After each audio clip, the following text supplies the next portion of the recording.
gracias a la asociación por acoger esta conferencia de mi compañero José Antonio Castellanos, que cuando publicó este libro, pues dije a Beatriz que era una buena oportunidad porque era un gran libro para que los socios de la asociación pudieran oír un tema candente, y que hoy se cumplen 50 años del atentado de Carrero Blanco. José Antonio, que es un gran influencia últimamente y que es difícil dar con él, pues esta fecha la tenía ya apuntada en su agenda y entonces pues ha programado otra serie de actividades en días pasados, y ya no sé si en días futuros, como me imagino por ahora con las navidades.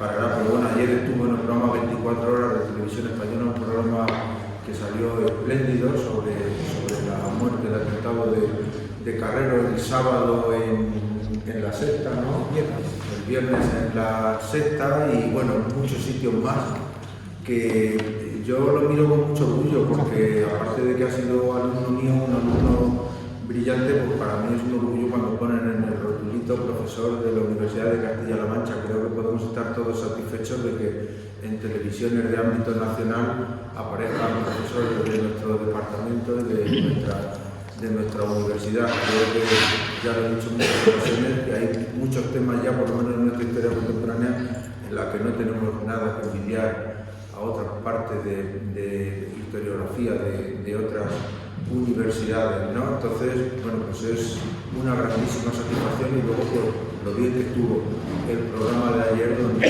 el debate de periodistas con historiadores, pues al final creo que todo se recompuso de una forma muy armoniosa, ¿no? Bueno, he dicho que José Antonio Castellanos fue alumno mío hace ya bastantes años, un alumno brillante con las máximas calificaciones y consiguió lo que es muy difícil de conseguir, que es hacer carrera académica. Entonces, como becario de formación del personal investigador, que para hacer la tesis doctoral y luego continuar con nosotros como profesor contratado. Tengo que decir que hice una tesis doctoral espléndida, dirigido por nuestro catedrático emérito Juan Sisinio Pérez Garzón, que se tituló La transición democrática en Castilla-La Mancha, y que mereció el premio de investigación de tesis doctorales del Consejo Económico y Social de Castilla-La Mancha, que al año siguiente, del año 2007, publicó su tesis prácticamente de forma íntegra.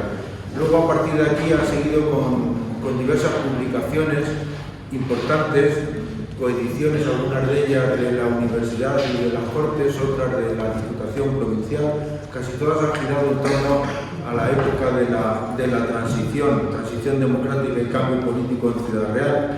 Quién fue quién en la transición en Castilla-La Mancha, los diputados regionales de Castilla-La Mancha, que son hoy día pues, estudios fundamentales para todo aquel que quiera acercarse pues, a un periodo tan reciente, podríamos decir, para los historiadores es reciente, para nuestros alumnos ni siquiera vivían en esa época, ¿no? Pero bueno, para nosotros es tan reciente y sobre todo porque tampoco hay muchos profesores especializados en temas posteriores al franquismo. Entonces, la labor aquí de José Antonio en ese aspecto pues, nos resulta fundamental para todos nosotros, porque además cada vez más nuestros alumnos demandan hacer trabajo fin de grado y trabajo fin de máster pues sobre estas materias ya menos tratadas por los historiadores, ya que tenemos unos ciertos años, ¿no? También quiero destacar que aparte de buen alumno brillante, su implicación con la universidad, yo lo quiero resaltar porque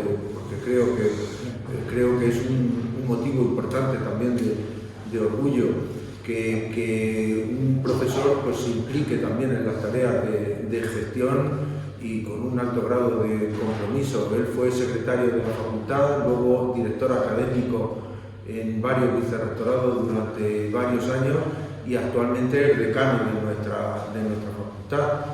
Un decano también porque yo creo que hay que resaltar, por lo menos creo que casi todos los que estamos aquí lo podríamos decir, un decano cercano, un decano trabajador, cumplidor con todas sus obligaciones y que está con su puerta abierta para todo aquel que necesitamos de sus servicios, ¿no?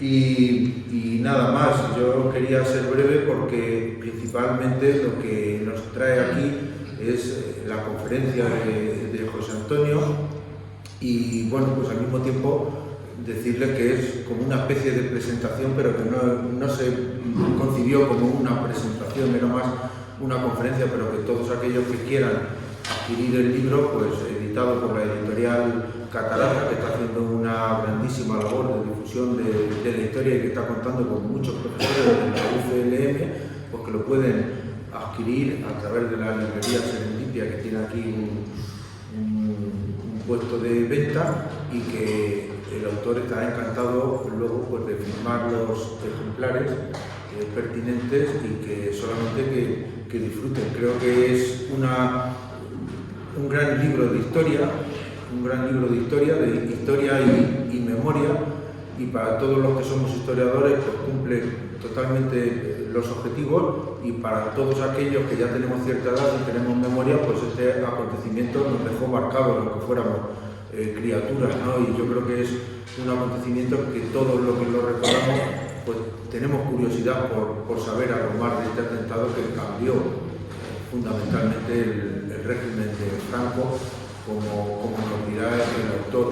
Fue un magnicidio importante, ni mucho menos el único de nuestra trágica, muchas veces historia contemporánea, porque ya fue asesinado como presidente del gobierno el general Prim en 1870, Cánovas del Castillo en 1897, Canalejas en 1912 y Eduardo Dato en 1921. Fíjense ustedes que gran representatividad, ¿no?, del presidente del gobierno asesinado por distintas causas y por distintos actores. Carrero Blanco ha sido el último y esperemos que ya no haya, por supuesto, ninguno más.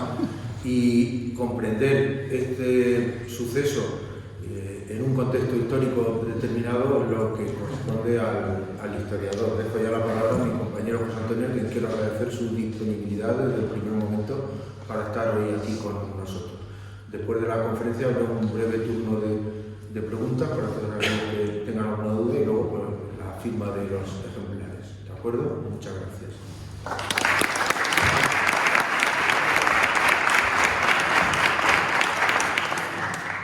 Bueno, gracias Paco por esa amable y afectuosa presentación.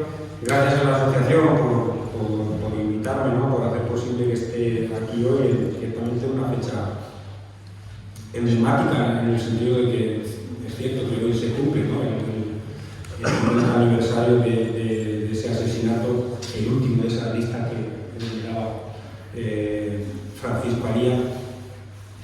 Hay que pensar, uno quiere pensar que ni en el caso de Prim, ni en el de Cánovas, ni en el de Canalejas, ni en el de Dato la CIA tuvo nada que ver, aunque solo sea por la simple razón de que no existía. Bueno, dará tiempo y oportunidad de hablar más sobre esa cuestión más hacia adelante, seguro, ¿no?, y muy probablemente en el turno de intervenciones. Bien, lo primero que tengo que decir es que, bueno, estoy bastante satisfecho con este libro, por la repercusión que está teniendo a nivel nacional. También señalé esto en mi primera presentación en Albacete. El primer motivo de satisfacción es por haberlo podido escribir, porque bueno, se cruzan, que os voy a contar, muchas circunstancias personales y profesionales en la vida de uno, ¿no? Algunas las ha enumerado Paco en su presentación, ¿no? Siendo quizá un poco injusto con mi situación actual, pienso conmigo mismo que antes fue casi imposible haberlo podido escribir y ahora sería imposible, pero yo creo que es una afirmación exagerada. En cualquier caso, ha costado su trabajo. Y bueno, ya aprovecho que estamos aquí para agradecer a mi pareja Carmen, porque yo creo que sin su colaboración y sin su ayuda, pues probablemente sí que hubiera sido imposible haberlo podido escribir. Bien, este libro, y hay que darle al César lo que es del César, surge por una iniciativa de la editorial Catarata, que es verdad que tenía en mente sus responsables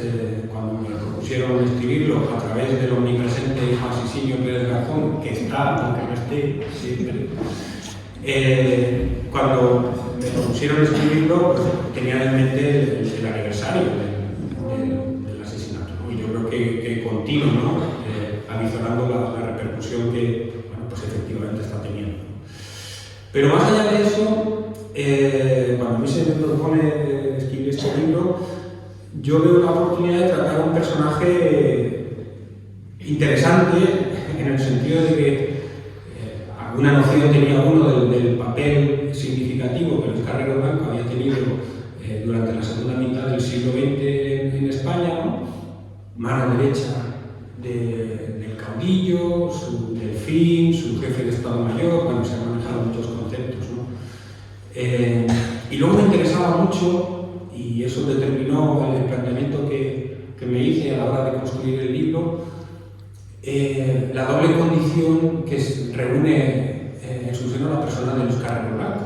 El hecho de ser un victimario, en cuanto una persona clave en un sistema fuertemente represor, como fue y cruelmente represor, como fue la dictadura franquista, pero también una víctima del terrorismo, una víctima del terrorismo ETA, de una organización terrorista que, bueno, es lo que yo creo que era ETA ya a la altura de diciembre de 1973. Bien, ese es el eje, el doble eje que domina el libro, y por eso es un libro de historia y memoria. La pretensión era, bueno, pues construir un relato biográfico, en primer lugar, accesible al gran público, que se centrara en la relevancia histórica de Luis Carrero Blanco y, en segundo lugar, indagar, profundizar en esa condición de victimario y víctima del personaje. Y eso es a lo que me dediqué. Bien, ese es el eje que vamos a seguir en esta presentación-conferencia, y vamos a arrancar, lógicamente, por la parte relativa a la historia. Y lo vamos a hacer bueno, pues viendo unas imágenes de una ficción televisiva que precisamente pues ha hecho su razón de ser hasta que ha terminado su camino hace pocas semanas en recrear la memoria de la historia de España, ¿no? Vamos a ver.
imprecisiones en este relato, en esta voz al final, ¿no? De las que podemos hablar más adelante. Cambia relativamente o bastante menos de lo que la gente cree en la historia de España. La embajada de los Estados Unidos está algo más alejada, y esto no es una imprecisión, pero sí es una ausencia. No solo murió Carrero Blanco, no solo murió Carrero Blanco, murió un chofer civil, José Luis Pérez Mujena, que lo mismo que ese día podía haber estado llevando a Carrero Blanco, podía haber estado llevando a su secretario de Cultura, o de no saber a quién, y bueno, sí, un policía, Juan Antonio Bueno Fernández, que acompañaban al presidente en el coche. Y resultaban heridas 7 personas más, 2 de ellas niñas de corta edad, que es algo que se suele olvidar en muchas ocasiones, ¿no? Pero sí, claro, pues, tenemos en mente lo que sucede el 20 de diciembre del 73, porque en ese día fue asesinado el entonces presidente del gobierno. Presidente del gobierno que había sido nombrado por Franco 194 días antes, su presidencia va a durar 194 días. Nombra a Franco a un personaje extremadamente parecido a él en muchos sentidos, La comunión espiritual e ideológica entre Franco y Carrero fue algo digno de destacarse, ¿no? Yo siempre recurro a una cita de las memorias que escribió un jurista de Falange, Emilio Dalmo Espinosa, porque creo que reflejan, como ningún otro testimonio, ese nivel de compenetración al que llegaron Franco y Carrero. Escribió Lamo: en Carrero era muy difícil averiguar o distinguir lo propio de lo inducido por Franco, pues había llegado a un tal grado de compenetración que Franco discurría por el cerebro de Carrero. Es decir, que separados, Luis pensaba y decía lo que Franco pensaría y diría sobre la misma cuestión. Ese es el grado de compenetración que alguien que los conoció a ambos, Emilio Dalmo Espinosa, veía entre Carrero y Franco. Además de esa compenetración, de esa simbiosis, Carrero siempre proyectó hacia Franco una absoluta lealtad, una fidelidad sin fisuras. Voy a permitir citar a otro autor, mejor dicho, a otra autoridad, en este caso el general Manuel Díez Alegría, que dijo en su día ver en Carrero la lealtad de un alférez con respecto a Franco. ¿Qué entendía él por la lealtad del alférez? El alférez es ese militar al cual el oficial superior se dirige en estos términos: abra usted esa ventana y tírese, y el alférez va y se tira, ¿no? Pues esa es la lealtad que Carrero sentía respecto a Franco, ¿no? En el discurso en el cual, en las Cortes franquistas, Carrero va a plantear su programa de gobierno, un mes después de ser elegido presidente de gobierno, yo creo que dejó bastante claro estos ideales que bueno, pues va a tener desde la guerra civil hasta que muere, ¿no? En el siguiente vídeo lo vamos a poder contar.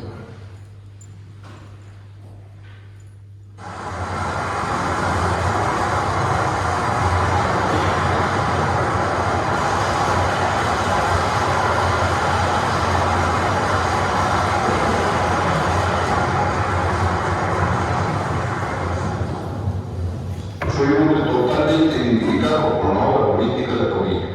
Mi lealtad a su persona y a su obra es total, clara y limpia, sin sombra de ningún íntimo condicionamiento y inmácula de reserva mental. No era retórica. El autor decía la verdad y acababa de retratarse con precisión.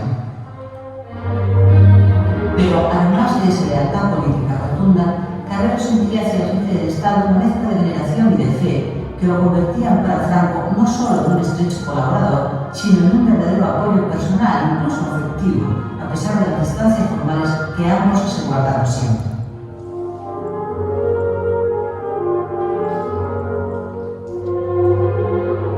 de la honestidad personal probada, sus convicciones religiosas lo hacían simpatizante, aunque no miembro, del Opus Dei. Al igual que Franco, procuró siempre mantenerse a distancia de las distintas corrientes que pugnaban por dominar dentro del régimen.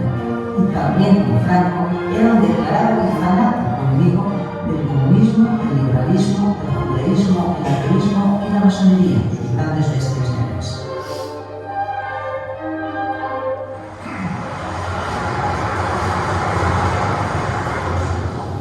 Declara igualmente mi lealtad, por la misma claridad y la misma limpieza, al príncipe de España, su sucesor, a título de rey de la Española del Estado. Su activo esfuerzo en favor de la solución monárquica estaba basado en su convencimiento de que el príncipe de España personificaba y como rey iba a asegurar la supervivencia del franquismo, puesto al día en lo inevitable. Bien, en este corte, que probablemente algunos os suene, pertenece a la serie documental que Victoria Prego hizo a mediados de los 90 sobre la transición, nos aparecen bastantes cosas interesantes, ¿no? Esa caracterización ideológica de Carrero, ¿no? Que antes apuntábamos, esa fe absoluta en Franco, que se construye en la mente de Carrero durante la Guerra Civil. Para Carrero, muchos otros, pero para Carrero la Guerra Civil va a suponer un trauma tan importante que, en su opinión, Franco se convierte en una especie de caudillo providencial que debía reconstruir hasta las raíces el Estado español. Desde ese punto de vista tenía una alta misión que convertía a Franco en una personalidad más importante y de mayor trascendencia que un rey, ¿no? Y como él dijo en alguna ocasión, la única pega, el único pero que se le podía poner a Franco es que no fuera inmortal. Eso lo llegó a afirmar Carrero en más de una ocasión. Y también en este corte, bueno, pues aparte de otros rasgos ideológicos, nos aparece ese especial vínculo y esa lealtad también que anticipa ya Carrero respecto a Juan Carlos. Juan Carlos de Borbón, que también lo hemos podido ver en el documental, va a llegar a ser nombrado en julio de 1969 heredero de Franco a título de rey, en buena medida gracias a las influencias de las maniobras de Luis Carrero Blanco. Esa fue una de sus grandes decisiones, por decirlo así, uno de sus grandes legados. Luego mencionaremos otro. Me estoy refiriendo a la influencia que Carrero ejerció a la hora de que Juan Carlos fuera nombrado sucesor de Franco. Por eso cuesta mucho, me anticipo algunas cosas, a mí me cuesta mucho imaginar a un Luis Carrero Blanco, hipotéticamente, una vez muerto Franco, oponiéndose a cualquier tipo de voluntad política emprendida por Juan Carlos, porque siempre le costó mucho, por no decir que fue directamente imposible, que Carrero se opusiera a la autoridad jerárquica superior. Durante toda su vida, Franco, en el caso de que hubiera existido la oportunidad, pues Juan Carlos, una vez que este hubiera accedido al trono, y Carrero hubiera estado con vida. Bien, vamos a hacer un recorrido breve, pero tocando algunas de las cuestiones más importantes sobre esos 5 primeros capítulos que componen o que tocan la trayectoria política, la biografía política del personaje, que podéis encontrar en el libro. Muy brevemente. El primer capítulo lleva por título Un militar metido en política, 1904-1941, es la etapa de formación. El segundo lleva por título Del orden, unidad y aguantar al camino hacia la estabilidad, desde 1941. 1941 es la fecha en la cual es nombrado subsecretario de la presidencia por Franco y por tanto pasa a formar parte Carrero del entorno político del cabildo. El tercero, Una década de claroscuros, que va desde 1959, la puesta en marcha de los planes de desarrollo hasta la conformación del gobierno monocolor en el año 69. Un cuarto capítulo, Tardocarrerismo, desde el gobierno monocolor hasta que es nombrado presidente del gobierno, y un quinto en el que se estudian esos 194 días en los cuales Carrero fue presidente. Bien, no voy a extender casi nada al hablar de la etapa formativa. Voy a usar este vídeo que el Nodo emitió como una especie de homenaje en relación a la figura de Carrero una vez que este fue asesinado. Si le quitamos toda la verborrea propagandística, nos puede ser de utilidad, lo que vamos a ver a continuación, para adentrarnos en cómo fue esa etapa formativa del Carrero antes, el Carrero que como militar se va acercando en el tiempo al año 41, que es en el cual pasa a formar parte del entorno político de Franco. Marido por vocación, ingresó en la escuela naval a los 15 años y a los 20 ya estaba combatiendo en la guerra de Marruecos, primero como oficial a bordo del acorazado Alfonso XIII y luego como segundo comandante del guardacosta Tafí.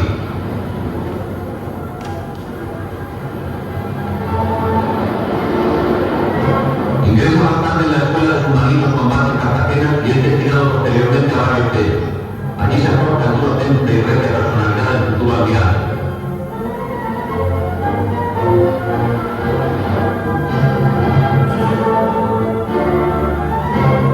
Al producirse el lanzamiento nacional que le sorprende en Madrid y después de lograr evadirse del terror rojo a través de Francia, pasa a la zona nacional, donde inmediatamente es designado en la naval del Ejército del Norte.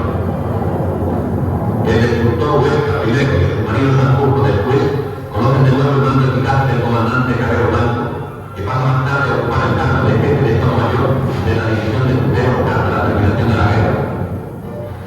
Concluida la cruzada, el caudillo, conocedor de las virtudes de lealtad, prudencia y fortaleza que adornan al marino, no tarda en llamarle a su lado. El 7 de mayo de 1940 le nombra subsecretario de la Presidencia y consejero nacional. 3 años más tarde es designado vicepresidente segundo de las recién creadas Cortes Españolas. De esta época data este viaje a las Islas Canarias.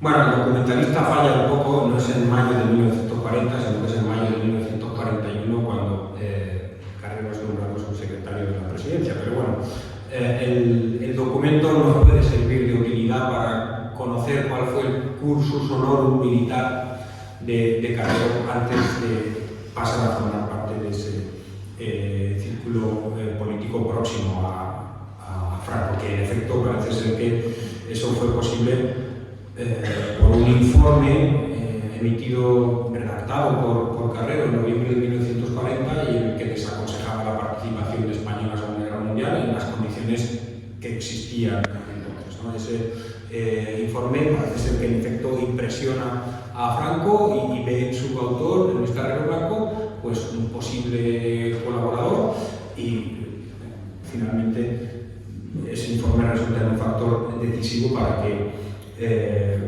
lo integre en su equipo de gobierno en mayo de 1941. A partir de ahí, bueno, pues, desde el punto de vista institucional, Carrero seguirá ascendiendo, por mucho que a él nunca le hizo falta ocupar un determinado cargo para influir en Franco, porque siempre ejerció un nivel de influencia superior al cargo que ostentaba. Va a ser ministro en 1951, vicepresidente sustituyendo a Muñoz Grandes en 1967 y así finalmente el primer presidente de gobierno de la dictadura en junio del 73. Bien, dentro de esas etapas que hemos visto vamos a entresacar algunos de los elementos más notables, ¿no? La primera, que va del 41 al 59, es esa etapa marcada por la Segunda Guerra Mundial y bueno, pues la larga posguerra, ¿no? Y es una etapa donde Carrero ya se va a empezar a dejar notar, ¿no? Donde va a influir en algunas decisiones importantes, algunas de ellas bastante tempranas, por ejemplo, el apartamiento de Ramón Serrano Súñer de la proximidad política de Franco, que hasta entonces había sido pues uno de los personajes más próximos al caudillo. Ya entonces Carrero se va a preocupar, bueno, pues, una de sus principales obsesiones políticas a lo largo de toda su trayectoria política, ¿no? La de institucionalizar el régimen, ¿no? En esos años tenemos la ley de Cortes, tenemos también la ley de sucesión. Un Carrero que también se va a manifestar como un propagandista habitual, ¿no?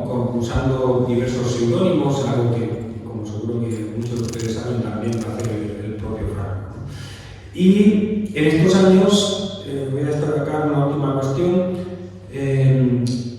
hay que subrayar la importancia que Luis Carrero Blanco va a tener ahora de que se construya el vínculo transatlántico, es decir, que se construya la alianza entre Estados Unidos y España. Los acuerdos de 1953 entre Washington y Madrid no se pueden entender si no atendemos al papel que en su gestación y en su firma va a tener Luis Carrero Blanco. Y esto es importante porque, adelantando un poco a otras cuestiones que seguro que nos aparecerán después, aludimos a las teorías de la conspiración, pues todos sabéis que la principal apunta hacia la CIA, ¿no? Las teorías de la conspiración sobre su asesinato.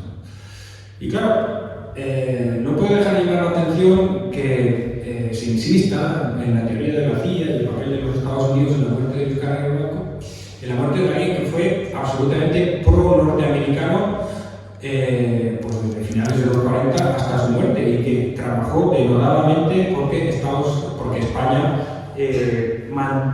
primero construyera y después mantuviera su alianza con Estados Unidos. De hecho, durante los años 60, Carrero va a llegar a tener roces considerables con algunos de los ministros de Asuntos Exteriores. Estoy pensando en Castilla, precisamente porque el ministro de entonces de Asuntos Exteriores, Castilla, sí que tenía una visión mucho más crítica con respecto a los Estados Unidos y a la renovación de los acuerdos con Estados Unidos. Bien, del 59 al 69 tiene lugar esa década de claroscuros, pero los claros, por decirlo así, van a ser muy luminosos. ¿Por qué digo esto? Porque durante esos años se concentran los tres principales logros de Carrero, los que podríamos considerar los tres principales logros de Carrero. Uno ya lo hemos mencionado, el nombramiento de Juan Carlos como sucesor de Franco a título de rey, en julio del 69. Al principio de ese periodo,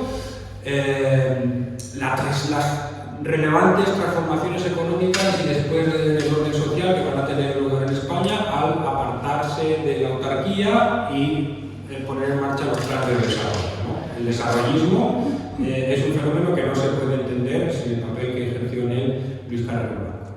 Y en tercer lugar, en 1967 se aprueba la Ley Orgánica del Estado, que va a ser la última ley fundamental del franquismo, ¿no? Y en cuyo diseño e implementación va a tener un papel fundamental, clave, Luis Carrero Blanco. Entre otras razones porque esa ley apartó definitivamente a Falange de la posibilidad de que el partido único se convirtiera en un elemento decisivo del futuro político de España. La Ley Orgánica del Estado está pensada para un franquismo sin Franco, y ese franquismo sin Franco que imagina Luis Carrero Blanco, en ese franquismo sin Franco, Falange no iba a tener un papel relevante. Antes no lo hemos mencionado, pero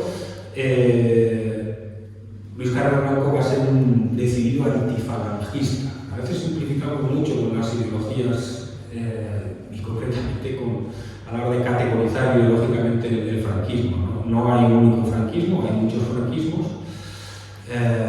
Y justamente esto que estamos hablando pues es una prueba más, ¿no? Antonio Rivera, tengo la suerte de que me haya prologado el libro y que me ha acompañado en alguno de estos saraos mediáticos en los que hemos estado en los últimos días, ha llegado a decir de manera provocativa en alguna ocasión que Carrero era un antifascista, que es efectivamente una provocación, porque no se puede usar ese concepto desde las categorizaciones conceptuales que manejamos en el presente. Pero efectivamente Carrero nunca estuvo ni cerca de Falange, ¿no? Fue bastante crítico con la relevancia que el Partido Único podría llegar a tener, tuvo en algunos momentos durante la dictadura. Esta etapa se cierra con el escándalo Matesa, que va a dar paso al gobierno monocolor, que supuestamente estaba conformado únicamente por tecnócratas, es decir, supuestamente conformado por adictos al patrono Carrero. Es la primera vez que se conforma un ejecutivo durante la dictadura que no atendía a la política de equilibrios habitual en Franco. Normalmente Franco, en la conformación de su gobierno, repartía juego entre las distintas familias del franquismo. Bueno, pues el gobierno que se conforma en octubre del 69 es el primero que, gracias a Carrero Blanco, no se ha conformado según esas normas, sino que todos responden a una línea política más o menos homogénea, con las consecuencias que se va a tener también dentro de la propia élite franquista, cuyas diferencias y sus luchas se van a agudizar a partir de ese momento, porque los apartados, los damnificados por esa crisis de octubre del 69, bueno, pues, por usar una expresión coloquial, se la van a guardar, ¿no? Solís, Castilla, Fraga, entre otros, ¿no? El periodo que va del 69 al 73, ese gobierno monocolor, son unos años donde sobre todo yo destacaría la desconexión que empieza a haber entre la clase gobernante franquista y la sociedad española. La sociedad española claramente por un lado y la clase gobernante del franquismo por otro, ¿no? Además, empiezan a aparecer serios problemas para el régimen, ¿no? Algunos relacionados con el desorden público, con la agitación social, con la conflictividad laboral en el mundo universitario, el alejamiento de la Iglesia Católica. Esto va a suponer para Carrero pues, un especial problema.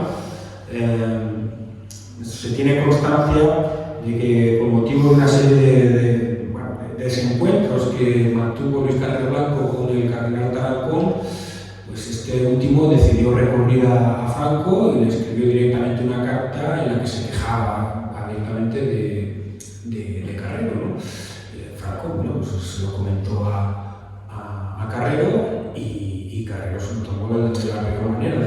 Llegó a decir que le habían dado el peor disgusto de su vida, que esa carta de Tarancón era para él el peor disgusto de su vida y que era mucho más importante ser católico que ser presidente del gobierno, ¿no? En efecto, Luis Carrero Blanco fue un católico pues, más propio del siglo XIX que del siglo XX. Y también en estos años empieza a cobrar forma un peligro, un nuevo desafío al régimen que acabaría teniendo unas consecuencias determinantes en la vida y en la muerte de Luis Carrero Blanco. Me estoy refiriendo a la emergencia del terrorismo etarra. En estos años empieza ETA a actuar y nos encontramos en los juicios de Burgos de 1970 que van a ser una buena prueba de la relevancia que el terrorismo etarra va a empezar a tener ya por entonces en España. También son unos años donde en el contexto exterior es verdad que se logran ciertas consecuciones, ¿no? De la mano de López Bravo como ministro de Asuntos Exteriores, pues, por ejemplo el acuerdo comercial con la Comunidad Económica Europea, la mejoría de las relaciones con los países comunistas, con la cual no estuvo en nada de acuerdo Carrero y parece ser que le acabaría costando el puesto a López Bravo, ¿no? Esa mejora de las relaciones con los países comunistas. Por ejemplo, el otro día nos visitaba una delegación china, le recordaba, como buenamente podía a través de la traductora, que en marzo del 73 se restablecieron las relaciones diplomáticas entre la República Popular China y España. Se cumplieron en marzo del 2023, por tanto, 50 años del restablecimiento de relaciones entre el gigante chino y España. Eso tuvo lugar durante ese momento al que estamos aludiendo ahora y el protagonista fue Gregorio López Bravo con el gesto torcido de Carrero, que eso de llevarse bien con los comunistas, pues valga la redundancia, no lo llevaba precisamente bien. Bien, y la última etapa es la de 1900, la que arranca el 9 de junio de 1973, cuando Franco, por fin, en aplicación de lo preceptuado en la Ley Orgánica del Estado, decide desgajar la jefatura del Estado de la presidencia del gobierno y elegir su primer presidente del gobierno, que a nadie le cabía la más mínima duda de que iba a ser Luis Carrero Blanco, ¿no? Vamos a ver cómo reflejó el nodo este nombramiento. Mayor provocación. Estamos.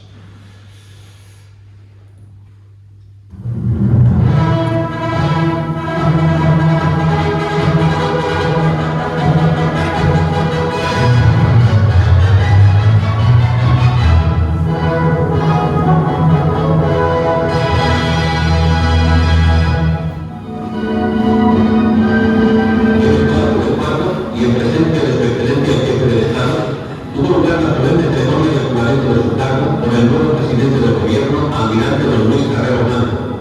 Asistieron al acto además del caudillo los miembros del Consejo del Reino, jefes de las casas civil y militar de su excelencia y ayudantes de campo.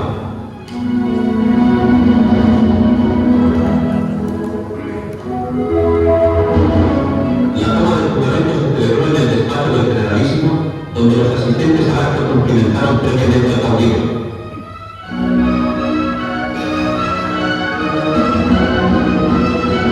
Luego, ante un crucifijo y sobre los santos evangelios, el almirante don Luis Carrero Blanco procedió a la jura de su cargo.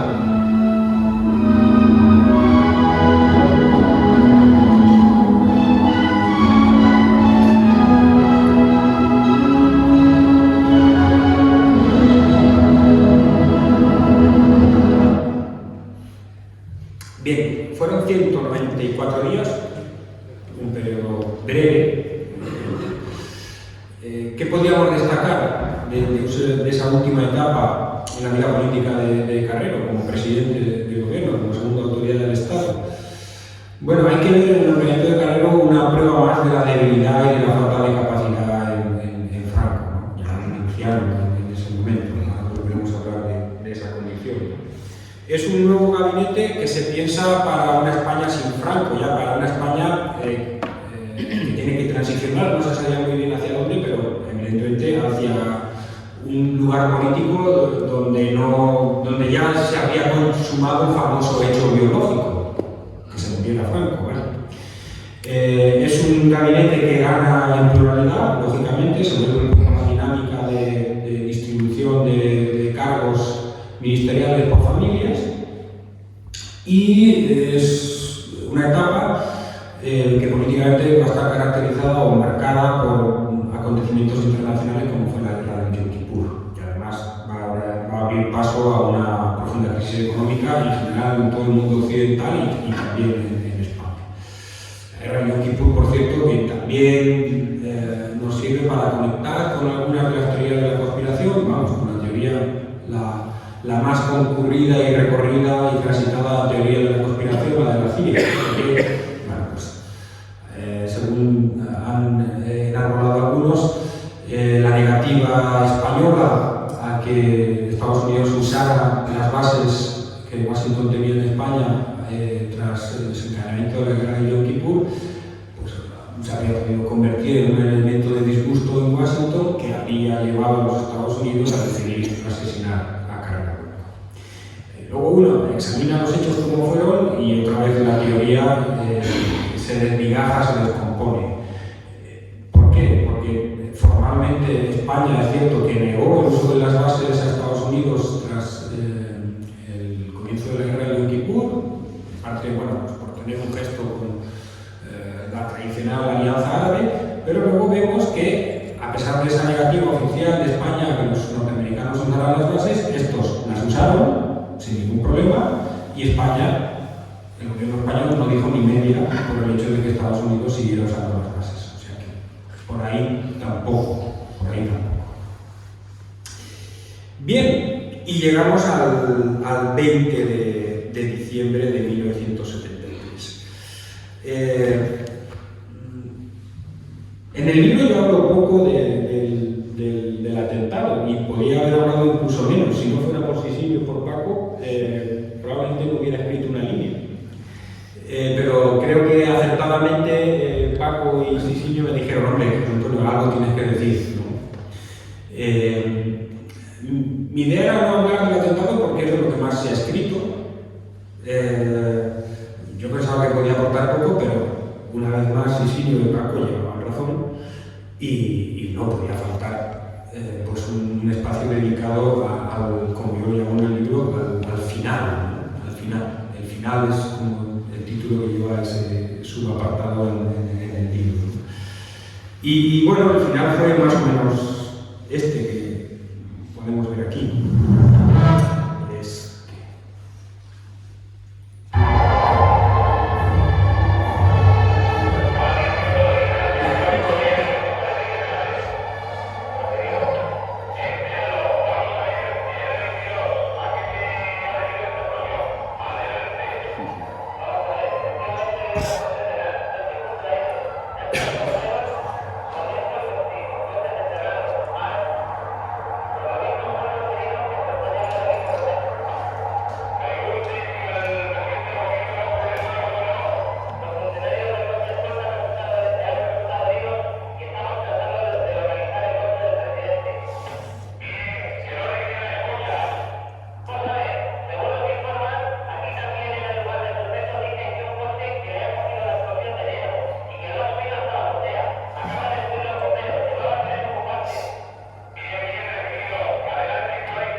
Son imágenes y sonidos que durante estos días, igual, buena parte de vosotros habéis visto en las televisiones. Y aquí es donde sí que ya conviene hacer alguna parada y hablar más, aunque no en exceso, de las famosas teorías de la conspiración. Y yo creo que el papel del historiador es doble. En primer lugar, tenemos la responsabilidad de desmentirlas. Bueno, probablemente en el coloquio sea el momento para poder abordar esa cuestión, pero muy brevemente, no hay ningún indicio, conviene remarcarlo una vez más, ninguna prueba sólida que nos indique que los autores del atentado no fueran quienes ellos mismos confesaron haberlo cometido, es decir, la banda terrorista ETA. Ni los millones de documentos desclasificados por los Estados Unidos, ni los cables de Wikileaks de Kissinger, ni las conversaciones del despacho Oval de Nixon, nada, no hay nada que se parezca mínimamente a la pistola humeante que indique alguna responsabilidad de Estados Unidos o de otro posible inspirador, cofacilitador de ETA, porque eso sí, la mayoría de las teorías de la conspiración son modestas en el sentido de que le reconocen a ETA la autoría directa, pero habiendo sido ayudado por, y ahí ya puede ser la CIA, puede ser la masonería, puede ser el KGB, puede ser el IRA, sectores internos del propio régimen, ¿no? Que tendrían algún tipo de disenso o de interés en apartar a Carrero. Y luego el segundo papel del historiador es explicar los porqués de las teorías de la conspiración. Y claro, las teorías de la conspiración se entienden en primer lugar por su potencial narrativo, por su potencial literario, ¿no? Y por su potencial comercial, evidentemente.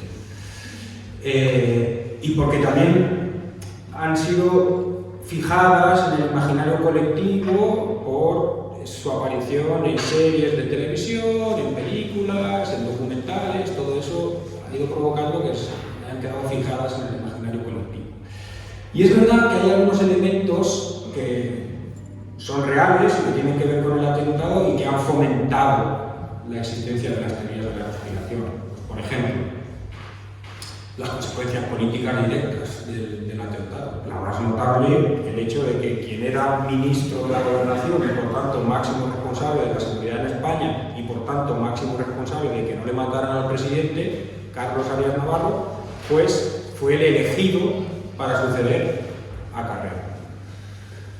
La negligencia de las fuerzas y cuerpos de seguridad y de los servicios secretos franquistas, que, por usar una expresión coloquial, ni se lo olieron, aunque eso también tiene sus explicaciones. Uno no ve lo que no busca, ¿no? Y las fuerzas de orden público no buscaban terroristas en Madrid, terroristas de ETA en Madrid de 1973. Las supuestas dificultades logísticas y técnicas del atentado, ¿no? Incluso la juventud del comando, ¿no? Apenas 20 añeros, Argala tenía 24 años cuando se comete el atentado. Claro, sí, la cercanía de la embajada de Estados Unidos, el hecho de que nadie fuera juzgado por el asesinato y todos los posibles culpables fueran amnistiados en octubre de 1977. Y un último elemento, claro, también muy cinematográfico, si me permiten la expresión, el hecho de que el principal asesino, de hecho la persona que activó el mecanismo que detonó la bomba, José Miguel Beñarán Ordeñana, alias Argala, pues fuera a su vez asesinado en un claro acto de venganza. 5 años y un día después, en Anglet, en Francia, pues su coche explotó, víctima de la acción. No se sabe todavía muy bien de si grupos paramilitares, de si marinos, compañeros de carrero, o del batallón vasco. Todo eso hace comprensible las teorías de la conspiración, que supongo que, por mucho que nos hacemos los historiadores, pues ahí se quedan colgando durante mucho tiempo. Y luego también, claro, hay frases que han contribuido a la perpetuación de la teoría, de las teorías de la conspiración e incluso de la confusión, ¿no? Y la más conocida de todas ellas es esta que vamos a escuchar a continuación.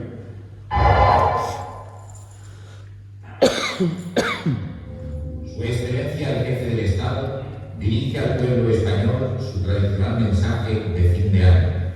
Atención, españoles, habla el Jefe del Estado.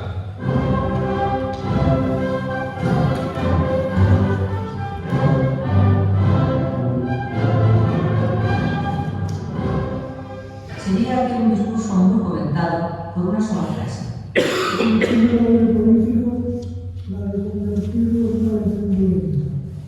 No andamos de la cultural, que no hay nada que por mí no venga. No hay mal que por bien no venga. Bueno, vamos a dejar la posible respuesta a las razones de esta frase para el coloquio, pero vamos a apuntar una posibilidad, aunque sea en tono jocoso, aunque sea en tono humorístico, o no tanto, no se sabe. Vamos a regresar al domicilio de los Alcántara.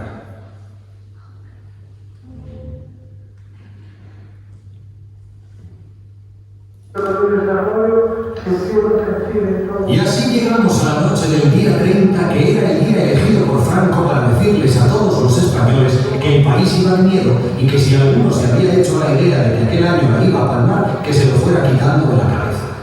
El caso es que pese a los rumores de las múltiples enfermedades que decían padecía, allí le teníamos como todos los años, soltando un discurso cada vez más ininteligible y que aquel año de 1973 se esperaba con especial interés en toda España.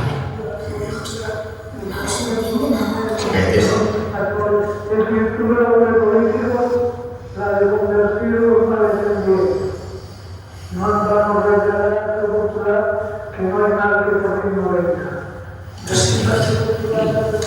Pues leche. Que no hay mal que por qué no venga. ¿Qué habrá querido decir? Pues me parece que se está decidiendo dejar hecho la pública. Ah. ¿Pero qué pasa? ¿Que se arregla de señor Tabanero? Que no, mujer, que no. Pero como Franco es Rolando, tú nunca sabes si te aprieta los dedos o te quita la mano. Bueno, pues es una posibilidad. Como era Ferrolano. Bien. Paso más brevemente a la segunda parte del libro y de la conferencia, que va a ser mucho más breve.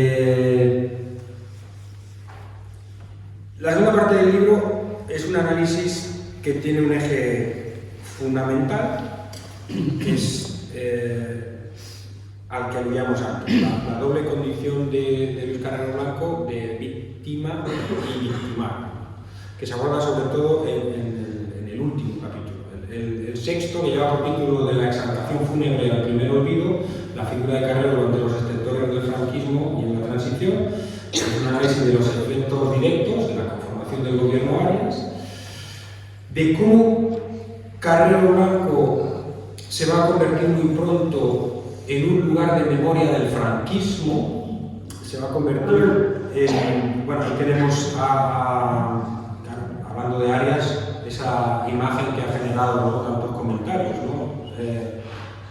Doña Carmen Polo, la Collares, riendo amistosamente con Arias, ¿no? El principal beneficiado político, ¿no? de la muerte de Luis Carrero Blanco, ¿no? Un apunte relacionado con el periodo Arias, porque se ha hablado mucho de la inexistencia de una noche de cuchillos largos ese día del 20 de diciembre de 1973. Muchos de los sectores de la oposición temieron que ese día pues, el franquismo, determinados sectores ultras dentro del franquismo, hubieran aprovechado el asesinato de Franco para acometer una campaña de persecución contra los opositores. Eso no sucedió, es verdad, fundamentalmente porque Torcuato Fernández Miranda, entonces presidente del gobierno en funciones, lo paró. Pero el asesinato de Carrero Blanco sí que se llegó a cobrar una cuota en sangre. ¿A qué me estoy refiriendo? Pues me estoy refiriendo específicamente a la muerte, al ajusticiamiento, además a través del método de garrote vil, el 2 de marzo de 1974, del militante del MIR, del Movimiento Ibérico de Liberación, Salvador Puig-Antich, y bueno, del polaco alemán Heinrich Schäfer. Es difícil no entender el agarrotamiento de Salvador Puig-Antich como una consecuencia de la muerte de Carrero, ¿no? Al menos parece ser que el propio protagonista, que Puig-Antich lo vio así, ¿no? Y así lo vamos a ver reflejado en este fragmento de la película que Manuel Huerga hizo sobre este militante antifranquista en el año 2006. Vamos a ver.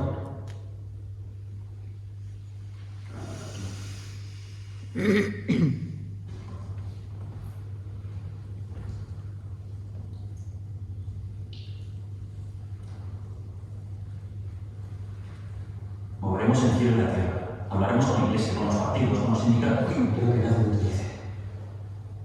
Quiero salir con vida. ¿Me has oído? Quiero ser un hombre escrito por la pared. Venga, Salva. Solo son conclusiones provisionales. Para de acuerdo, piden 2 penas de muerte. ¿Y qué? Tú no sabes que se está bien de forma. Y no solamente aquí. Convocaremos ruedas de prensa, conferencias. De tu paso se para todo Europa. ¿Tú ves cada vez España quiere entrar en el mercado común? Se van a aterrar con una parte. Pero fotes. Algo muy, muy gordo tendría que pasar.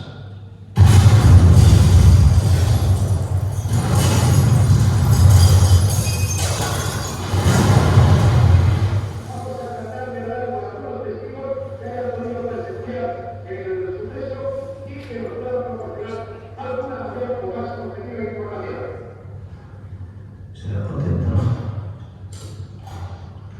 Se va a cargar a Carrero Blanco.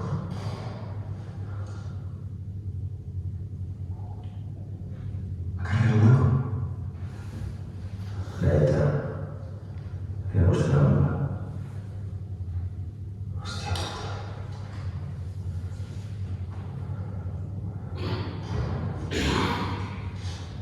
¿Qué te pasa? Esa bomba también me ha matado a mí. Esa bomba también me mató a mí. Eso es lo que al parecer dijo Salvador Puig-Antich cuando se enteró de la noticia. En efecto, parece ser que el asesinato de Carrero también, como acabamos de ver, se cobró su cuota en sangre.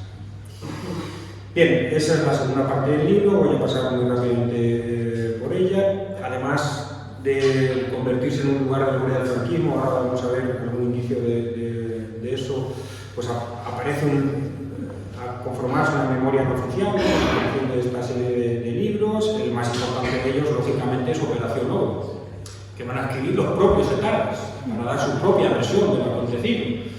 apoyados. De hecho, parece ser que la que lo escribe directamente es Genoveva Forés, que formó parte del grupo, de la red de apoyo que los terroristas de ETA tenían en Madrid. Eva Forés, antigua militante del PC, en posiciones más radicales del Partido Comunista por entonces, ¿no?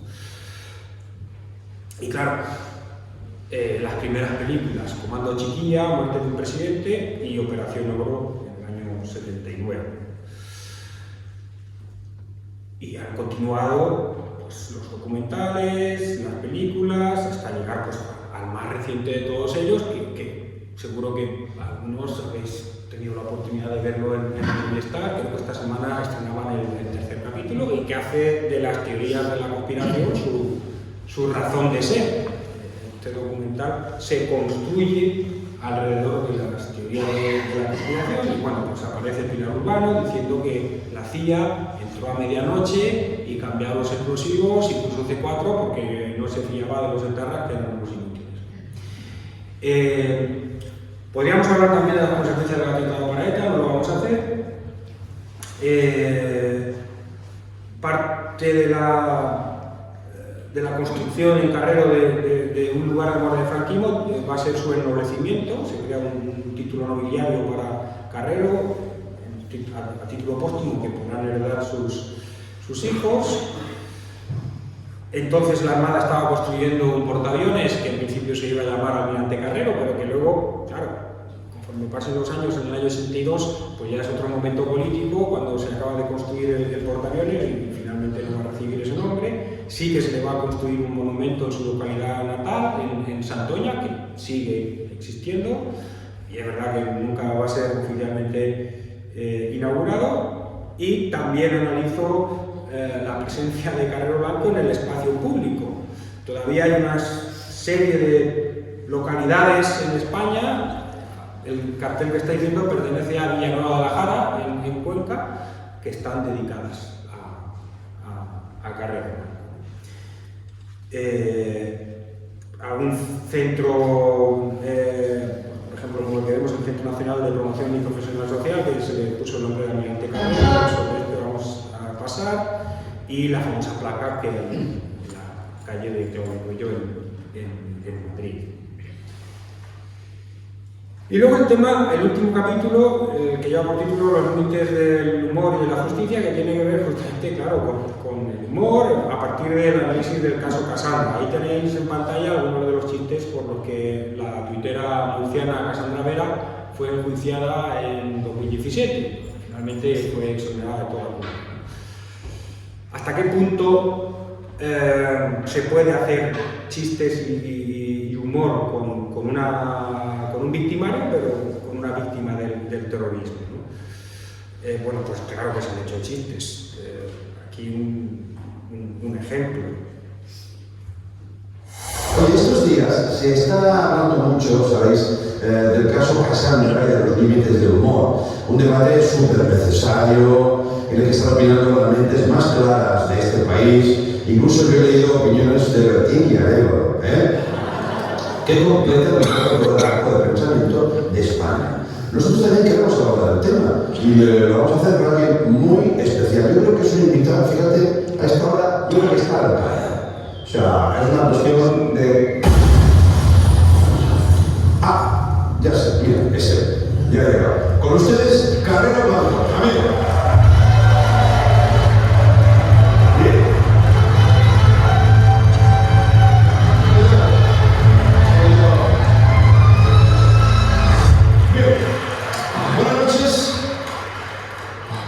¿Es usted Carrero Blanco? Has acertado la mitad. Soy Carrero Negro. Ah, vale, bien. Que se ve Carrero Negro. Bueno, y un poco... Bueno. Yo en el libro le dedico el apartado, bueno, los párrafos finales de este apartado a lo siguiente que vamos a ver a continuación. Afortunadamente, sí, afortunadamente, claro, también se ha sabido hacer humor en sentido contrario. Y esto yo creo que debe ser subrayado. ya no centrando la mirada en Carrero Blanco, sino en sus asesinos, en sus victimarios, en aquellos que lo mataron, ¿no? Esto que van a ver a continuación es una escena de la película Balada Triste de Trompeta, del director bilbaíno Alex de la Iglesia. Vamos a ver.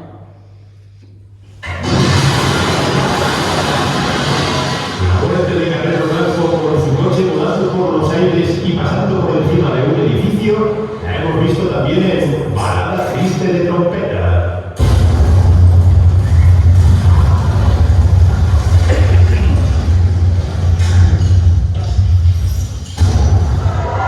Dirigió esta película el bilbaíno Alex de la Iglesia, que fiel a su sentido del humor, remató la secuencia con un diálogo lleno de mala burla. Escuche lo que dice Carlos Areces tras el atentado al toparse con los etarras. ¿Vosotros de qué circo sois? ¿Vosotros de qué circo sois? Payasos, ¿no? Está llamando a los etarras. Voy terminando. Victimario y víctima. Carrero se sitúa justo en el vórtice central de fricción entre los dos elementos que más polémicas, cuando hablamos de memoria pública en España, son capaces de generar: el franquismo y ETA. Y para afianzar esta afirmación voy a recurrir a una auténtica autoridad. Voy a citar a una auténtica autoridad. Esa autoridad se llama Juan Sisinio Pérez Garzón, que el pasado 4 de diciembre publicó en el diario El País un artículo titulado ¿Hasta cuándo dura el pasado? Y en él incluía las siguientes líneas. En España persisten dos hechos límite que han dividido la convivencia y cuyos traumas de emoción colectiva han marcado la historia y la subsiguiente memoria posterior. El primero, la Guerra Civil de 1936 a 1939 y la posterior dictadura, significan casi 80 años de conmoción no clausurada para grupos significativos de la sociedad. Dice después: en nuestra convivencia persiste un segundo trauma, el derivado del terrorismo practicado por ETA, asunto activo sobre todo en el País Vasco, aunque resuene desmesuradamente en toda España para afianzar emociones de polarización. Bueno, pues justo en el medio, en el vórtice central de esos dos hechos límites que han dividido la convivencia en España, a los que aludía Sisinio, se sitúa la figura de Luis Carrero Blanco, justo en medio, ¿no? Y ese también ha sido uno de los ejes de interés de este libro. Con esto acabo, me he extendido suficiente y bueno, no lo he hecho antes, pero agradezco la presencia de todos ustedes hoy aquí para, en el 50 aniversario de la muerte de Carrero, pues estar hablando de este personaje un miércoles de diciembre del año 2023. Muchas gracias.